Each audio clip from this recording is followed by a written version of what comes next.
more interesting thing. So far we have gone through the semiconductors, hardware and software and AI. Now let's get into some life sciences. Anyhow, don't get confused. Life sciences. So coming to our own senses, that's one is thermal behavior. So we have an interesting topic from HEL Group. The topic is understanding battery thermal behavior. So may I request Rajeev Kumria. So Rajeev Kumria is 28 years of experience in life sciences. He held various positions in previously with Thermo Fisher Instrumentation. He is a managing director of HEL Group. Very good afternoon to everybody. I think the most dangerous slots for any lecture or presentation is just before the lunch and just after the lunch. So, and strangely, my topic also is not going to help because we heard a lot of things about technology, high tech stuff, and what I'm doing is dragging everybody back to the hardcore lab and talking about chemistry of the battery and its thermal behavior. So this is something more fundamental, more at the development stage, and away from the high tech things that we've been talking about. So HEL Group is a 35 years old company. Our vision is to create a healthier, sustainable, and safer world. We have a strong relationship with the major chemical companies, pharmaceutical companies, and with our knowledge of calorimetry and chemical processes, we extended it into battery testing also. We just covered that. We're a global company with headquarters based out of UK, United Kingdom, and now we have offices in United States, Germany, Singapore, India, and China. So let's talk about the isothermal calorimetry for battery cell characterization. So just to set the context right, basically, there are two type of calorimetric studies or thermal studies that we can perform on a battery. One is called the adiabatic, which is destructive testing, and the other is isothermal testing, which is non-destructive testing, which is basically used for characterization of the battery. And we will be talking more about isothermal part. At the risk of extending the time, I would just like to set a basis right. Basically, battery is just a chemical reaction which is happening. So if there are some chemists in this group who are listening to me, they will understand that when a chemistry reaction is developed, thermal studies are performed, and these are of isothermal nature, which is called reaction calorimetry in pure chemistry, and the adiabatic to find out when the runaway reaction or the exotherm is going to happen, which is one of the reason where the battery explodes and catches fire, and that is one of the reasons. But it's easy for people to comprehend that okay, we are testing for adiabatic or destructive, or the runaway reaction and the exotherm where things are going to catch fire. But many people do not realize the importance of isothermal, because that is the mainstay of reaction calorimetry studies which we are going to perform on the battery. So the funny thing is that batteries can generate heat or get cold during use, and local environment studies. One of the speaker talked about India being such a diverse country, not in terms of our culture and the languages, but also in terms of the weather conditions. So places with 50 degrees centigrade to minus 20 degrees centigrade, places which are very humid and very dry. We have all kinds of things. So how to make or develop a battery and a battery management system and a product which consumers can use under different kind of conditions. And these are the things which, of course, it has to be done through hardware and software, which many of our industry colleagues talked about. But it is also important that we study the core element, that is the thermal behavior of the battery itself. So if we look at what happens during the environmental effect or thermal effect, so let's assume that this is a good battery which is in the middle, which is I don't know, the good one. But when the temperature increases, there are possibilities of electrode decomposition, separator melting, cathode decomposition, and thermal runaway. But So that should mean that, in the colder environment it should work well. It doesn't happen that way. It could lead to increased electrolyte viscosity, frozen electrolytes, and consequently reduced performance and probably non-functional battery. So both are the elements of extreme behavior of a battery in terms of thermal behavior that we need to really control, manage. And before we do that, we get to that stage, we need to study and understand it. So how are the battery cells kept, within the safe temperature range? Basically, it is, the cell selection and product integration. BMS, many people talked about, so, and we are not experts on BMS, so, but we do provide information which can help in developing a BMS at the cell level.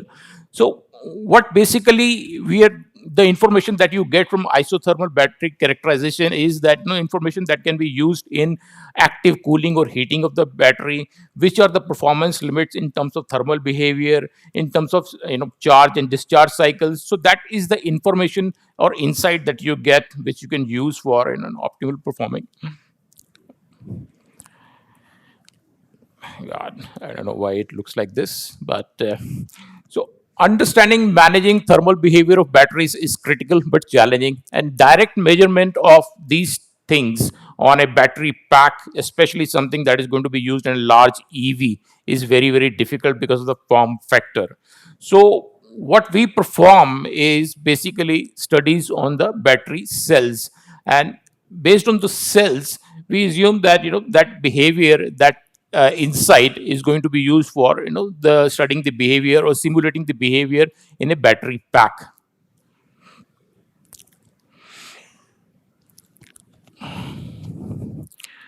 So of course, some of the benefits that we can talk at our booth in the exhibition more on that. But these are very obvious kind of benefits. We leads to better battery management, safer products. But these are generic statements. What exactly it leads to is that we can set what are the right limits for performance in terms of thermal behavior in charge discharge.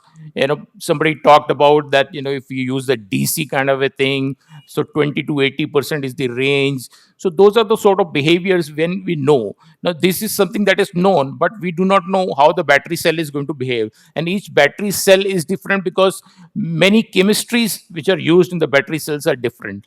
And when they are used for a particular application, which is the end application, how the pack is designed, whether what kind of cooling and heating is there. I think these are some of the benefits that we already talked about, that optimize BMS, quantify the effects of environment, temperature, and battery cell heat generation to ensure product performance and safety, understanding performance consequence of use, extended use, and cell aging. If we look at the complex part, the charge discharge, we get two type of data using isothermal characterization. Is what is the heat released in terms of watt, and the energy released in terms of kilojoule. Now this is just an illustration used on a 2.2 ampere hour capacity charge at 5 amperes discharge battery. There is a lot of data which is with us, but that data comes from OEM, and we can't. So these are some of the simulations that we perform just for illustration purposes in our lab, and just for understanding purposes. So as we see that the profile of energy released and heat released at the charge and discharge is very, very different. But what happens when we look at, let's say, the same thing at different temperature levels? So 60 degrees centigrade, 40 degrees centigrade, 20 degrees centigrade, and 0 degrees centigrade. So, the interesting thing is that when we look at just the charge part, charging in hot environment is actually endothermic. And this is something that for a layman is sometimes difficult to comprehend. And charging in cold environment is exothermic. So this is an insight that when the vehicle goes, or the product goes, or the battery is going to be used in an environment where it's very cold, probably a different type of battery management or thermal management of the battery is required compared to when the ambient temperature is 40 degrees centigrade or 20 degrees centigrade or 60 degrees centigrade, or let's say about 60. So this is not just the thermal, but when the battery starts getting used, it will also generate its own heat, and it is the total compendium that we are talking about. The same insight on the discharge part when we look at 60 degrees centigrade, 40 degrees centigrade, 20 degrees centigrade, and 0 degrees centigrade. So these profiles, if we see that discharging is exothermic at almost all temperatures, but when we look at the energy released, it increases as the temperature decreases. So it tells us about an interesting phenomena that discharging and energy release is probably better at lower temperatures, but the charging cycles, which usually causes sometimes the runaway reactions or the explosions, they are very different at different temperatures. So how do you use this insight into developing a battery management system, or developing a pack with different type of heating and cooling, where a lot of AI kind of stuff or intelligence can be used to manage based upon the ambient temperature what should be the battery charge discharge cycles. So again, if we look at, just to run through quickly, there is a 10% discharge in charge capacity at low temperatures. So if we manage the right temperature at low temperatures, we probably get the right kind of charge, and the discharge consequently can be managed properly. So with these sort of insights, we know that from 0 to 60 degrees centigrade, the different type of information that we have got, that covers a range of potential application of the battery at different temperature levels. So with this information, we know that this is how the cell is going to behave across a range of temperature. So when we convert the cell into a pack or assemble it into a pack, what is the kind of behavior we can expect? And with that behavior, what should be the insights, or how the battery management and thermal management has to be developed?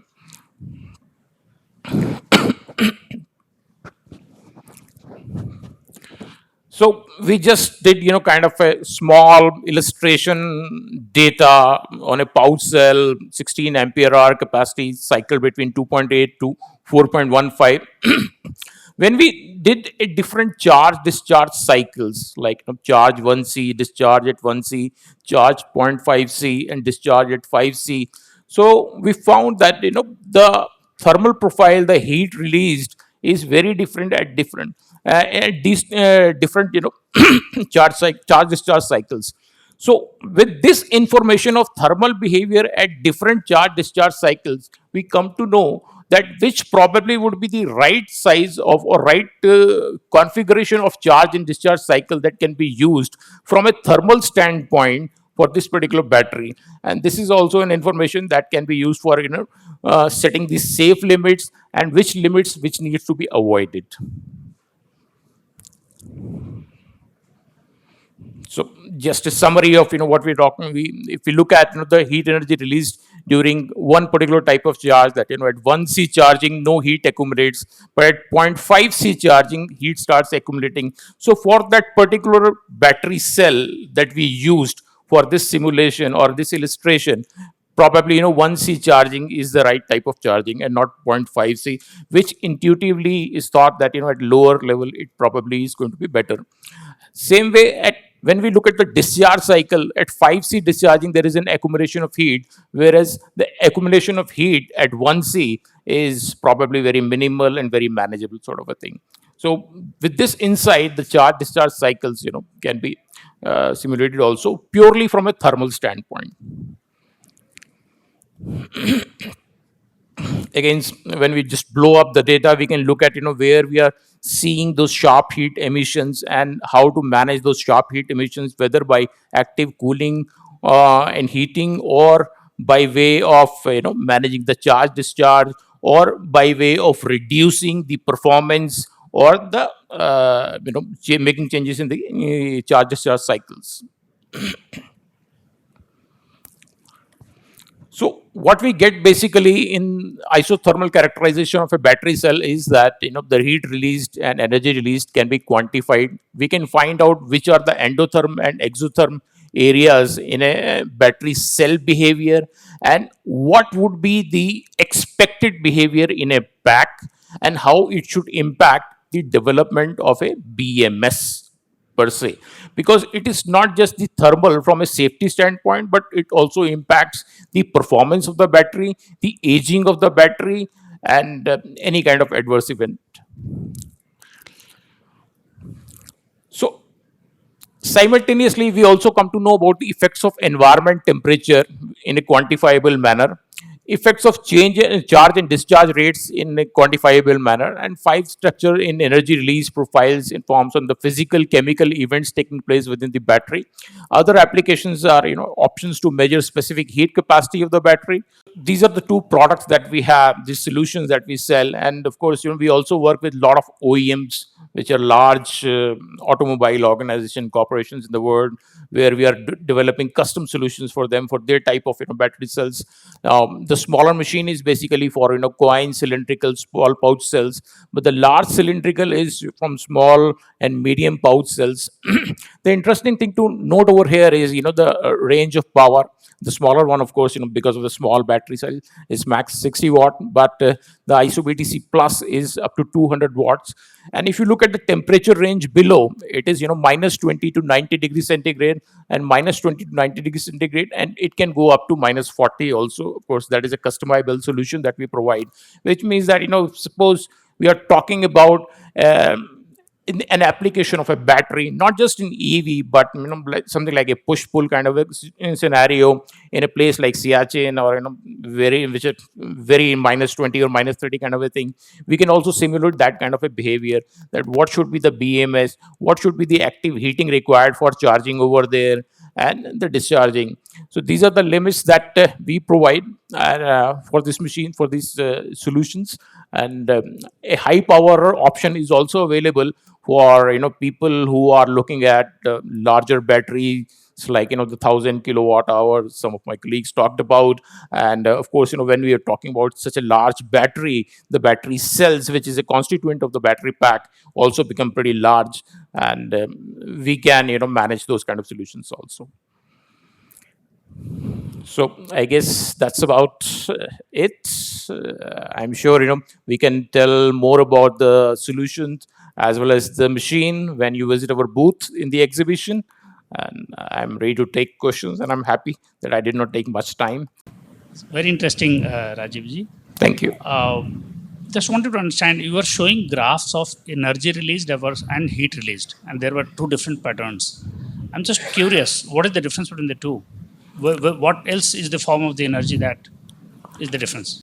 Sir, it is, what we are looking at is basically, energy release and simulating it to the temperature. So we have thermocouples, we are measuring the energy in terms of watts and kilojoules, both basically. So energy is released when the battery is discharging, and there is also energy released when it is the battery gets heated up. So these are the elements basically we are looking at. If you visit our booth, we have a technical expert, and we can explain the graphs. Some of the graphs that you're showing basically are a blow up of small portions of those graphs. So that is what my curiosity was. And a small one. So in a multi-cell pack, what kind of sensor do you introduce to measure this? Sir, we have thermocouples that we use.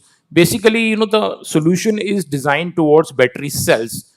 Of course, our ISO-BTC Plus solution can also take, a small pack of, smaller pouch cells or smaller cylindrical cells, couple of cells joined together to mimic a pack sort of a solution. But primarily, it is designed towards the cell itself. And as we see that, there is a lot of variability in the cell behavior. So if we don't really understand the cell behavior, how do we really say that, I know what my pack is doing? Thank you. Thank you. Anyhow, thanks for the chemistry, and I think I could see a lot of physics actually. May I request Anjanaji to come over and give the memento? But I think we can cover up the time. So that's the reason the organizers